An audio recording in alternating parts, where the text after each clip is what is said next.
नमस्कार, स्वागत है आप सभी का। आप देख रहे हैं R9 टीवी। आपके साथ मैं हूं पंकज रौतेला। कानून व्यवस्था उत्तर प्रदेश का पीछा छोड़ने वाली नहीं है, क्योंकि यहां पर तमाम किसानों की हत्या, आम लोगों की हत्या के साथ साथ अब साधु संतों की हत्याएं भी शोर करने लगी हैं। सूबे में साधुओं पर संकट के बादल छाए हैं, ऐसा लगता है। कहीं पेड़ पर लटकता साधु का शव मिलता है, कहीं गोली मार दी जाती है पुजारी को। हत्या से हमीरपुर हिल गया। मामूली विवाद में दबंगों ने पुजारी की पिटाई की थी। बोलेरो सवार 5 लोगों ने लाठी डंडों से हमला किया था। राजधानी लखनऊ में भी सुरक्षित नहीं है संत। दुबग्गा इलाके में पेड़ पर लटकता मिला साधु का शव। काकोरी और ठाकुरगंज कोतवाली की पुलिसिंग पर सवाल है। 4 से 5 दिन पेड़ पर लटकता रहा शव। कुछ ही दूरी पर है दुबग्गा पुलिस चौकी और ठाकुरगंज चौकी। मुरादाबाद में भी मिला था साधु का शव। तो काकोरी और ठाकुरगंज कोतवाली की पुलिसिंग पर सवाल कि पुलिस आखिर कर क्या रही है, इतनी सुस्ती क्यों?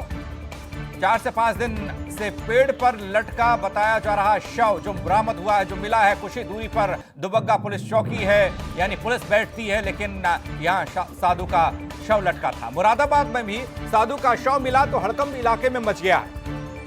रामगंगा को बचाने और खनन के खिलाफ मोर्चा खोला था साधु ने। कुछ दिन पहले वीडियो जारी कर बताया था जान का खतरा, और आखिरकार वही हुआ। कुछ दिन पहले बुलंदशहर में हुई थी साधु की हत्या। तो कुछ तस्वीरें हम आपको दिखा रहे हैं। उन तस्वीरों के जरिए आप देख सकते हैं और समझ सकते हैं कि किस तरीके से साधु संतों पर संकट के बादल छाए हुए हैं, ऐसा लग रहा है। हमीरपुर में दबंगों ने जान ले ली। साधु की पहली तस्वीर जो आप देख रहे हैं, उसके ठीक बगल में अगर आप देखेंगे, बड़ी तस्वीर अलीगढ़ की है। अलीगढ़ में साधु कुंवरपाल की हत्या हो गई। फिर ऊपर से पहली तस्वीर लखनऊ की है। लखनऊ में भी पेड़ से लटका साधु का शव मिला तो इलाके में हड़कंप मचा। तो ये तमाम तस्वीरें हम आपको दिखा रहे हैं।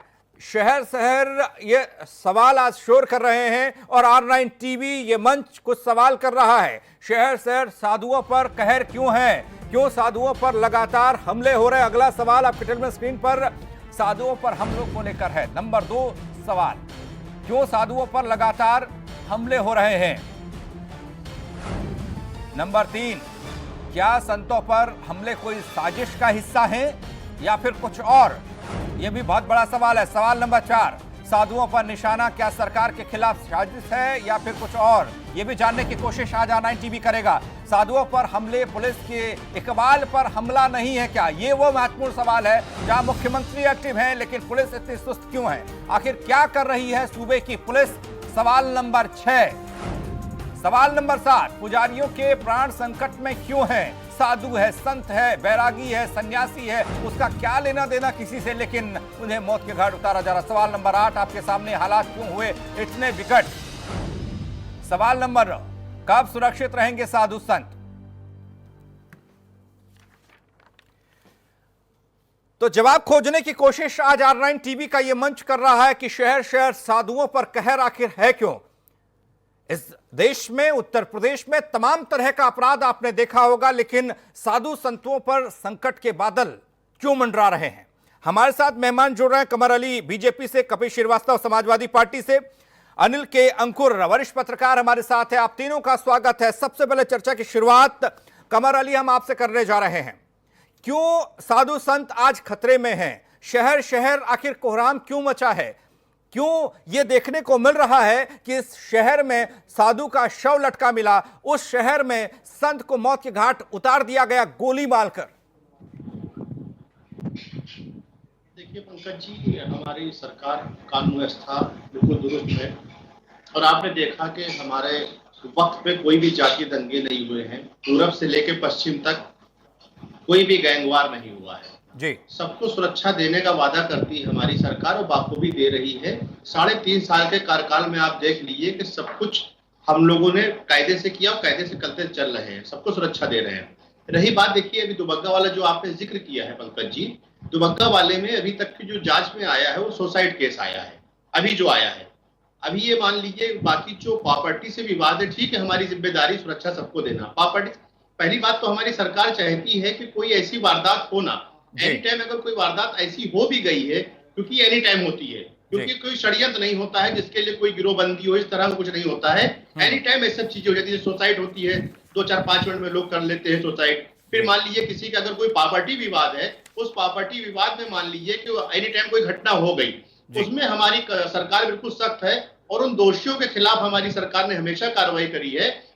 आप सिर्फ दुबग्गा ही क्यों देख रहे हैं? कमर अली जी, आप दुबग्गा ही क्यों देख रहे हैं? इस इलाके को क्यों देख रहे हैं? सारी घटनाओं को मैंने जिक्र किया। कमर अली जी, मैंने आपसे कहा 20 मामले लेकर बैठा हूं जनाब, 20 मामले हैं, इसलिए सवाल कर रहा हूं। ये सवाल इसलिए आज करना पड़ा, ये शोर इसलिए मचा है कि आखिर साधु संत क्यों निशाने पर हैं। 2018 से लेकर 19 और 20 का ये साल, ये 3 सालों का रिकॉर्ड, और ये 20 वो साधु संतों के मौत के मामले हैं जिन पर शोर मचा, जिन पर सवाल हुआ, जो विवादों में अक्सर रहे, इसलिए सवाल हो रहा है, सिर्फ एक मामला नहीं। पंकज जी, अगर आप देखेंगे इसमें बिल्कुल, क्योंकि जो हमारे साधु हैं, क्योंकि धर्म के प्रचार करते हैं और हम उनकी सबकी इज्जत करते हैं। मैंने आपसे पहले भी कहा कि इज्जत योग है। हमारी सरकार बिल्कुल सुरक्षा उनको देती। जिन लोगों ने सुरक्षा मांगी है, जिन लोगों ने निवेदन किया सरकार से, उनको सुरक्षा भी दी गई। उनके पास सुरक्षा बहुत से लोग सब महंत के पास है, साधु जी के पास, सबके पास है। हम बिल्कुल कमर अली जी, साधु संतों का देश है, आप जानते हैं। यहाँ बैरागी, यहाँ सन्यासी आपको शहर शहर मिलेंगे, गांव गांव मिलेंगे। कितने लोगों को इस तरह की सुरक्षा देंगे जो आप कह रहे हैं? बेशक, इसमें कोई दो राय नहीं है जी। कितने लोगों को ऐसी सुरक्षा दी जाएगी जनाब? नहीं, बिल्कुल हमारी सरकार सुरक्षा दे रही है। हमने आपसे कहा कहीं कहीं प्रॉपर्टी के विवाद होते हैं, जो ऐसे मसले निकल के आते हैं, सुसाइड का मसला निकल के आया है। पंकज जी देखिए, हम उनका सम्मान करते हैं, साधु संतों का, और उनको सुरक्षा देने का मेरा अपना वादा है। हम उनको सुरक्षा दे रहे हैं। कहीं पे अगर कोई ऐसी घटना हो गई, मैंने आपसे कहा, उसके मामले में 4-4 महीने में हमने जो उनको सजा दी है लोगों को जिस घटना में शामिल हुए। और देखिए आपके वारदात, हमारे वक्त पे वारदात का गिराव बहुत कम हुआ है। हमने आपसे पहले भी कहा कोई जातीय दंगे नहीं हुए, पूरब से लेकर पश्चिम तक। कपिल श्रीवास्तव जी के पास हम चल रहे हैं। कपिल श्रीवास्तव जी, जो 20 मामलों की लिस्ट में लेकर बैठा हूं, जो मैंने कहा कमर अली जी से, ये दरअसल हुआ ये कि ये सियासी रुख ऐसा होता है, राजस्थान वाले साधु की जब मौत होती है, हत्या होती है, उस पर सवाल नहीं उठता। और ये मिला कहां से? ये कांग्रेस ने ट्वीट करके एक नक्शा बाकायदा उत्तर प्रदेश का जारी किया और उस नक्शे में इन तमाम घटनाओं का जिक्र किया। ये सियासी रुख है साधु संतों की हत्या को लेकर। लेकिन कारण क्या मानते हैं आप? आखिर क्यों वो सन्यासी, वो बैरागी आज खतरे में क्यों आ गया? उसकी हत्या आज क्यों हो रही है? वो फांसी के फंदे पर लटकता हुआ क्यों मिल रहा है? उसे गोली क्यों मार दी जा रही है? उसका तो लेना देना ही नहीं किसी से। पंकज रौतेला जी, जब लॉ एंड ऑर्डर पूरी तरह से फेल होता है तो उसमें विभेद नहीं हो पाता है कि कौन आम शहरी है, कौन सेना का जवान है, कौन पुलिस का जवान है, कौन अपराधी है, कौन आम आदमी है, कौन संत है। ये लॉ एंड ऑर्डर का पूरी तरीके से फेल्योर है। क्योंकि भारतीय जनता पार्टी जब 2017 में उसे उत्तर प्रदेश में विधानसभा चुनाव लड़ा था, तो उसने 2 बातें कही थी इस उत्तर प्रदेश की जनता से जी। और वो ये पहली बात थी कि हम राम राज्य की स्थापना करेंगे, और दूसरा उन्होंने कहा था कि 0% की हमारी टॉलरेंस की नीति होगी किसी भी किस्म के अपराध के ऊपर। तो आप इस समय देख लीजिए कि अपराध की तो बाढ़ सी आ गई है। और एनसीआरबी के 2019 के जो अभी हालिया डाटा रिलीज हुए हैं, उसमें 7.30% की अभिवृद्धि हो गई है जी। तो जो पुराने समय से भी ज्यादा इस समय अपराध बढ़ चुके हैं। तो इसमें कहीं कोई दो राय नहीं है कि कानून जो है वो इनके माथे पे दम तोड़ चुका है। योगी सरकार का इनकलाब एकदम खत्म हो चुका है। इनके अंदर ये मादा नहीं रह गया है कि ये अपराध को रोक सके, इसीलिए साधु संत भी प्रभावित हो रहे। मैं एक चीज कहना चाहूंगा रौतेला साहब जी, देखिए, भारतीय जनता पार्टी के जो प्रवक्ता महोदय कामरान भाई कह रहे हैं, वो बहुत हद तक सही भी बात कह रहे हैं, लेकिन उनका जो विजन उत्तर प्रदेश के अंदर है, यही विजन देश के अंदर नहीं है। अगर कहीं साधु संत की हत्या महाराष्ट्र के अंदर हो जाती है, अन्य जगहों पे हो जाती है, तो इनके देखने का नजरिया दूसरा होता है। और उत्तर प्रदेश में अगर 20 साधु भी मार दिए जा रहे हैं तो उसका देखने का। विष्णु विनोदम जी हमारे साथ जुड़ चुके हैं, हिंदू धर्म गुरु। स्वागत है आपका भी विष्णु विनोदम जी। कपिल श्रीवास्तव से हम बात कर रहे थे, लेकिन अब सीधे विष्णु विनोदम जी के पास हम जा रहे हैं। विष्णु जी, आपसे जानना और समझना ये चाहेंगे कि साधु संत आज खतरे में अपने आप को क्यों महसूस कर रहे हैं, क्यों शहर शहर गांव में इस तरह की तस्वीर देखने को मिल रही है कि वो साधु है, वो संत है, लेकिन आज वो कहीं फांसी के फंदे पर लटकता हुआ मिलता है, कहीं उसे गोली मार दी जाती है, कहीं लोग उसकी पीट पीट कर हत्या उसकी कर देते हैं, कहीं उसको अस्पताल पहुंचा देते हैं। ऐसा क्यों? ये माहौल आखिर बना क्यों? देखिए, कलयुग में भी कहा गया है कि साधु संतों के साथ अत्याचार होगा जी। ये कलयुग का अंत चल रहा है। ये जो समय जो देख रहे हैं, ये अंतिम समय है इस कलयुग का, लेकिन बहुत से लोगों को इसका पता नहीं है। ये तो होना ही है। अब ब्राह्मणों के महिलाओं के साथ अत्याचार, साधुओं के साथ अत्याचार, और जब तक ये अत्याचार नहीं बढ़ेगा, कलयुग का अंत नहीं होगा। तो ये अंतिम समय आ चुका है और यहाँ पर साधु संतों से लेकर के मैं कह सकता हूँ महिलाओं से लेकर के, जनता से लेकर सभी त्रस्त चल रहे हैं। और निरंतर साधुओं की हत्या, ये बड़ा ही कह सकते हैं एक कलयुग का एक चरम सीमा है और इस पर कहीं भी लगाम नहीं लगाई जा रही। इस तरीके से आज आप देखोगे हत्याएं हो रही हैं जैसे गाजर मूली काटी जाती है। कोई महत्व ही नहीं रहा अब जीवन का या जनता का, कोई महत्व दिखाई ही नहीं देता। साधु संत जिनको पूजा जाता था आज काटा जा रहा है, जिंदा जलाया जा रहा है, उनको गोलियां मारी जा रही है। क्या इसी राम राज्य की परिकल्पना हम लोगों ने की थी? क्या ये राम राज्य है? मेरे को तो लगता नहीं है राम राज्य है। बीजेपी के कमर अली हमारे साथ जुड़े हुए हैं, वो जवाब इस बात का देंगे, लेकिन उससे पहले हम अनिल के अंकुर जी के पास चल रहे हैं। वरिष्ठ पत्रकार हमारे साथ जुड़े हुए हैं।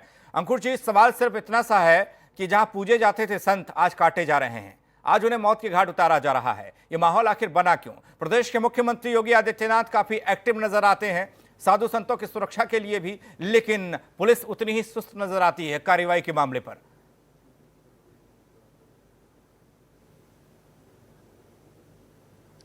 देखिए, निश्चित रूप से जो व्यवस्था है, देखिए मुख्यमंत्री योगी आदित्यनाथ जी के खिलाफ पे कोई भी उंगली नहीं उठती है।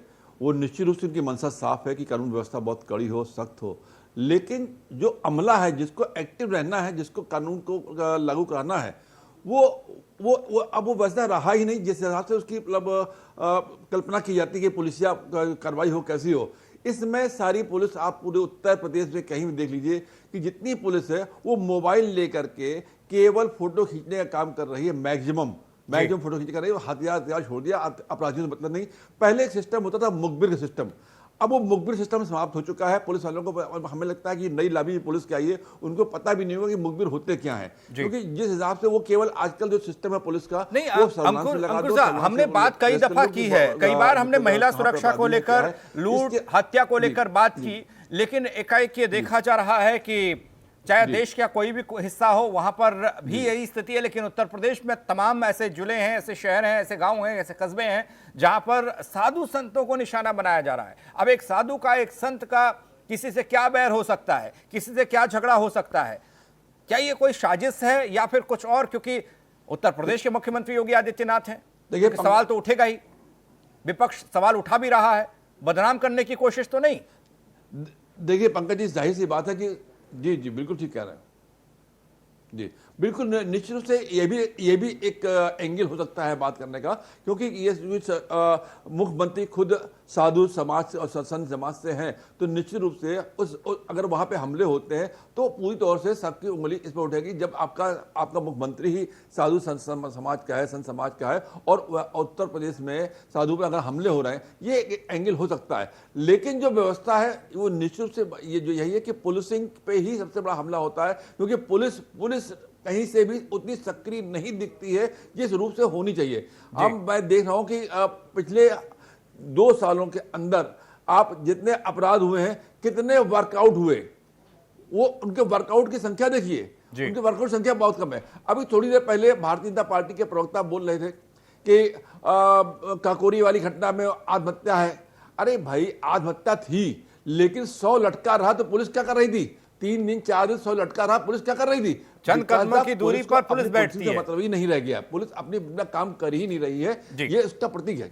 चलिए कमर अली, आपके पास हम आ रहे हैं, तो अब इसके लिए 1 मिनट आऊंगा अंकुर साहब, थोड़ा सा एक बार कमर अली से भी जवाब ले लें इन बातों का जो तमाम विपक्ष ने सवाल उठाए। कपिल श्रीवास्तव ने सवाल उठाए हैं और हमारे साथ विष्णु विनोदम जी जुड़े हैं, उन्होंने सवाल उठाए हैं, और आपके तो सवाल है ही और मेरे भी हैं।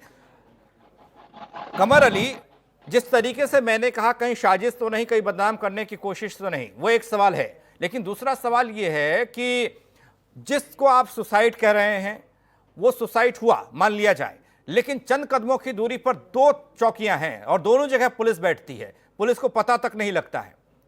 खुफिया विभाग फेल, पुलिस की कार्यशैली पर सवाल।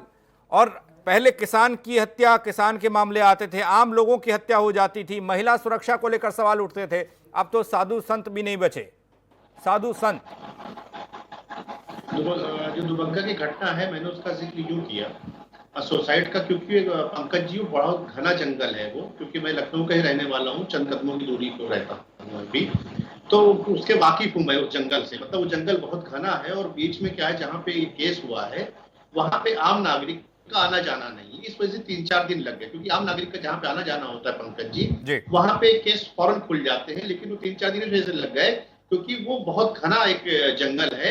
ठीक है, ऐसी घटना नहीं होना चाहिए। मैं आपके इस तर्क से समझ लिया जाए कि खतरे में साधु संत इसलिए हैं क्योंकि कहीं घना जंगल होता है, कहीं गांव होता है, कहीं कस्बा होता है, कहीं देहात होता है, ये समझ लेना। मैं धर्म गुरु जी आपके चैनल पे बैठे हैं, अभी अंकुर जी ने भी जो बात कही मैं उसको क्लियर करता चलता हूँ। मैं धर्म गुरु जी को एक आश्वासन देना चाहता हूँ कि हमारी सरकार में, देखिए बिल्कुल ही सूफी संतों का देश है, बिल्कुल हम उनकी इज्जत करते हैं, महंत जी को हमने सुरक्षा देते हैं, साधु जी को सुरक्षा, जो हमसे सुरक्षा मांगता है हम उसको सुरक्षा देते हैं। मैंने कहा ये घटना इस तरह की ना हो, हमारा हमेशा प्रयास रहा है। और आपके चैनल के माध्यम से हम कहना चाहते हैं, देखिए जो भी लोग हैं उनकी जिम्मेदारी सुरक्षा देने की हमारी सरकार की है। नहीं, अंकुर साहब ने तो सीधे पुलिस की कार्यशैली पर सवाल उठा दिए, कार्यप्रणाली पर सवाल उठा दिए, खुफिया विभाग फेल हो गया और पुलिस की आज जितनी भी केस को सॉल्व करने की क्षमताएं थी वो क्षीण हो चुकी हैं, वो खत्म हो चुकी हैं। मेरे पास वक्त बहुत कम है। कपिल श्रीवास्तव जी आपके पास आ रहा हूं मैं, छोटे शब्दों में कहिएगा सर, किस तरीके से माहौल को बदला जा सकता है ताकि साधु संत बच जाए। हालांकि कानून व्यवस्था का मसला है, उसमें तो हर इंसान है, गाजर मूली की तरह हर किसी को काटा या फिर मारा नहीं जा सकता है, फेंका नहीं जा सकता है। क्या करना चाहिए और क्या नहीं हो रहा है, जल्दी से सर प्लीज। पंकज जी, सबसे पहली चीज तो यह है कि सरकार और प्रशासन को आत्मावलोकन करना चाहिए और अगर कोई मामले आ रहे हैं तो उनको दबाने की बात नहीं करनी चाहिए जी। अभी जैसे हमारे मित्र कमर भाई कह रहे थे कि घना जंगल था, आप हमें बताइए आत्महत्या करने के लिए कोई घने जंगल में जाएगा? वो कहीं भी आत्महत्या कर लेगा बंद करके अपने। ये घने जंगल के अंदर साधु का जो शव लटका हुआ है, ये इस बात की पुष्टि करता है कि उसकी हत्या की गई है, वो आत्महत्या नहीं है। विष्णु विनोदम जी, आपको क्या लगता है और क्या चाहिए, क्या होना चाहिए कि समाज में साधु संतों का जो सम्मान है, जो पूजा उनकी की जाती है, वो फिर से बरकरार रहे, वो वैसी ही रहे, वो अपने आप को खतरे में महसूस न करें? देखिए पंकज जी, आपका बड़ा अच्छा सवाल है क्योंकि साधु संतों का एक सम्मान हमारे समाज में बहुत बड़ा माना जाता है और करना भी चाहिए, लेकिन एक षड्यंत्र लगता है। और यहाँ क्योंकि उत्तर प्रदेश में एक साधु मुख्यमंत्री है, क्या इसको बदनाम करने की कोशिश की जा रही है? क्या विपक्ष तो क्या करेगी? मुझे ऐसा लगता है मोदी जी ही योगी जी के खिलाफ खड़े हैं, बीजेपी ही योगी जी के खिलाफ खड़ी है। तो ऐसा लगता है कि अनिल अंकुर जी, एक छोटा सा कमेंट आपसे सर, लास्ट में क्या कहना चाहेंगे? इन तमाम बातें आपने सुनी है, जल्दी से प्लीज सर।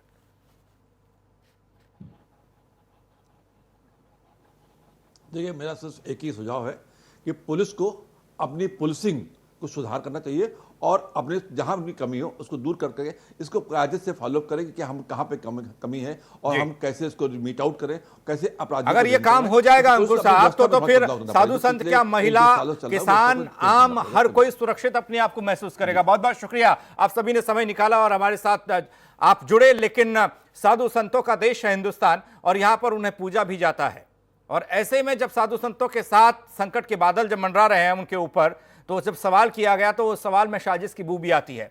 और ऐसे में सबसे ज्यादा जरूरी जो है वो है पुलिसिंग, पुलिस की कार्यशैली, पुलिस की एक्टिवनेस। अगर पुलिस एक्टिव होगी, क्योंकि मुख्यमंत्री एक्टिव हैं, और पुलिस का सुस्त रवैया कहीं ना कहीं सवालों के घेरे में सरकार को भी डाल देता है।